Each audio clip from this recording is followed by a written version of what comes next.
there's a lot of factors when it comes to drugs and possible health benefits. Like, we've got things like all the new research coming out about mushrooms Mm-hmm. and psilocybin and even like LSD and its possible impacts on improving PTSD and depression symptoms and things like that.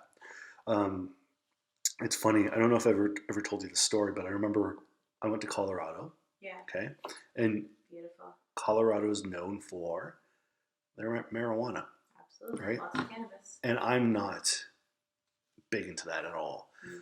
I don't find it interacts well with me. I think my brain is already so strangely wired that when I add anything to the mix, I usually get a pretty bad impact. But a friend of mine convinced me to try CBD, Okay. and I don't know if this was the first time I've tried it or the second time, but I remember the first time I tried it. I believe I had a positive experience because it's no psychoactive ingredients. It's just the anti-inflammatory, body calming kind of part of cannabis, right? So I said, listen, I'll only try what you have if you get CBD only.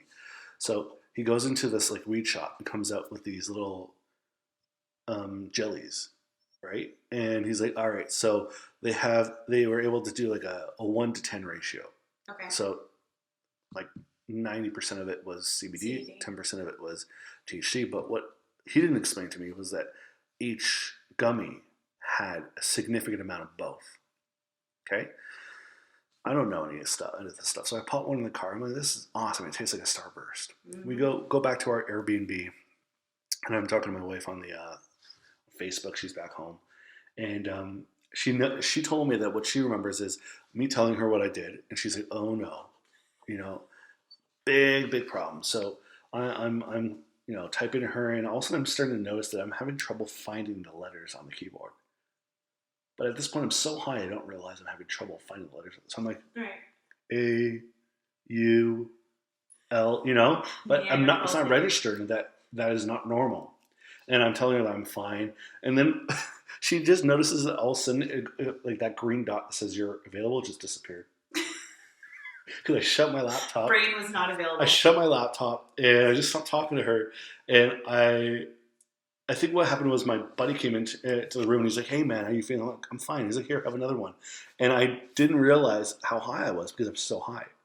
So I took another one, and Wow. and my life almost ended.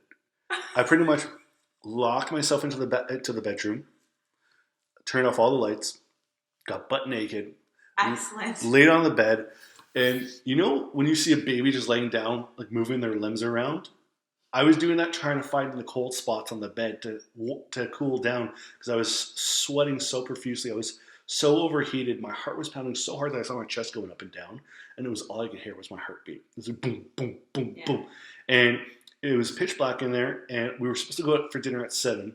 I was never heard of again, or heard from again. And every time I closed the lights, the room would spin. So I'm laying there going, oh, trying not to throw up for like 10 hours straight. And then every time I closed my eyes to try to get the room to stop spinning, I would see this cartoon demon girl. This was just cannabis? I guess so. Bouncing around. And it scared the crap out of me. So I'd have to keep my eyes open and just deal with the This is a spinning. mystic experience. People pay good money I had for a this. hallucination experience for sure. And for like a week after that, I was messed up energy-wise. I felt so out of it and so like not like myself. And it's experiences like that scare me away from any type of use like that or any type of experience like that. I never have a good experience. Like it's always so strange and so messed up. And it's funny because I understand the benefits of like CBD on overall inflammation management and health, right? Yeah. But I just can't touch this thing because I don't want to experience, these Space Jam cartoon like hallucinations that I have zero control over. It's crazy. It's funny that you say control because as I was thinking that, and this is definitely something that I struggle with huge, is the control factor. Yeah. And I think I think that's the allure for the reason that a lot of people use drugs, but it's also the reason why a lot of people abstain because they don't like that feeling of loss of control. That's just interesting to me. Well, apparently, if you overdose on cannabis, because they say you'll never hear of someone who's died from an overdose of cannabis, but it's actually possible.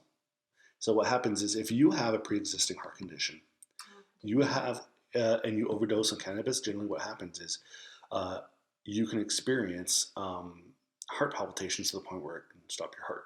Interesting. And I have an irregular heartbeat. Yeah. So I was at risk, and I just didn't realize it. That's why my wife was worried. She was like, "Oh no," because I literally turned everything off, and she's just like trying to get in contact with me because she knows that she's probably thinking this guy is literally having the worst time of his life right now. Guaranteed he's in hell, and there's nothing I can do because I'm 5,000 miles away from him right now. And it was quite an experience. I still bring it up to my buddy, and I still blame him. I told him. Giving you the second. I told him that this is not a good idea, buddy. And he convinced me. And he's just like, take another one, buddy. It's like, oh, it was brutal. But, here we are. I made it through, I hope.